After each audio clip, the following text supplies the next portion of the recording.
Welcome to your English class. Today we're looking at pie chart for 10 standards.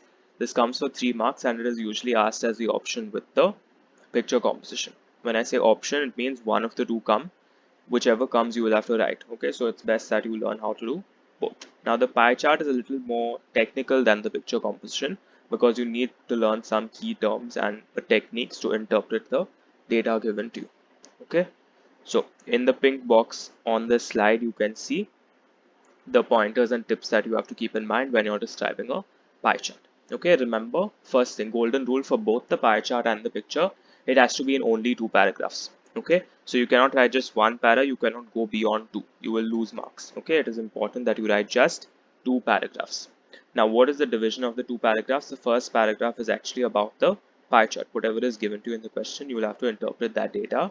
The second paragraph is what you feel. It is nothing related to the pie chart. It is what you feel about that particular topic that they have shown you the results of.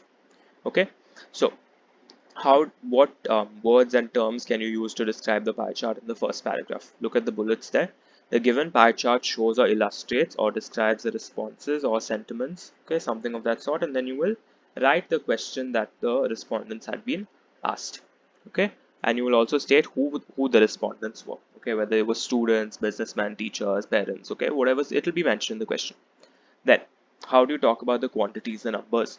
More than or less than, a quarter, half, 50%, three-fourth. Okay, you can roughly make out. You cannot give exact figures because you can never be sure with the pie chart. They don't give you the figures. They just give you the diagram. Okay, so you cannot say exactly. You can say more than, less than, roughly, approximately. Okay, all those things. Majority, minority, large majority, quite a few, a large number of respondents, substantial number of respondents or people. Okay, you can use all these terms. Now, how do you state expression of opinion? Instead of just saying felt all the time, you can use other expressions like were of the opinion of, okay, expressed, saw fit that, explained, opined. You can use all these terms, okay, to give a little more flavor to your writing. Now, it is also important that you describe all the parts of the pie. There will be around 4 to 5 sectors of the pie. You need to describe all of them. Give at least one line to each of them. Do not leave out sectors of the pie. Okay? And then when you come to the second paragraph, you will explore your choice when it comes to the options regarding the question. It is important that you justify why you have chosen that particular point, why you feel that way about the particular question. Justify in about 1 or 2 points. The second paragraph need not be very long.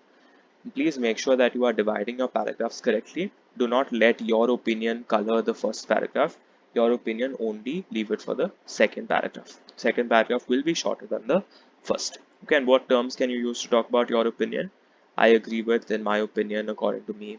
Okay, so let's look at a couple of questions which I have picked up from your old board papers itself. The first one.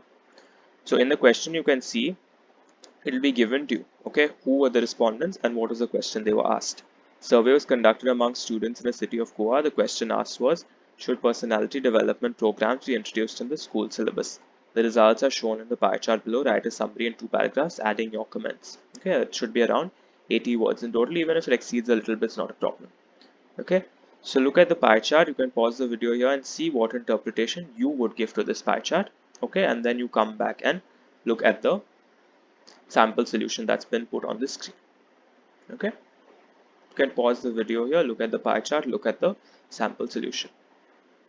The second paragraph is clearly your opinion, okay, about what you feel about that particular question.